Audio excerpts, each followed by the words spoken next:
वो तुमको लाख समझाएंगे, उनकी बातों में मत आना। तुम सबसे खूबसूरत तब लगती हो जब तुम अपनी लड़ाई खुद लड़ती हो, जब तुम संघर्ष करती हो, चुप नहीं रहती, तब सबसे सुंदर लगती हो तुम। याद रखना, हमारी कई पीढ़ियों की लड़ाई है।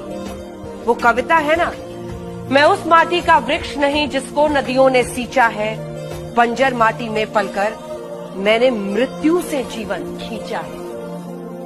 मैं पत्थर पर लिखी इबारत हूं, शीशे से कब तक तोड़ोगे? मिटने वाला मैं नाम नहीं, तुम मुझको कब तक रोकोगे? तुम मुझको कब तक रोकोगे?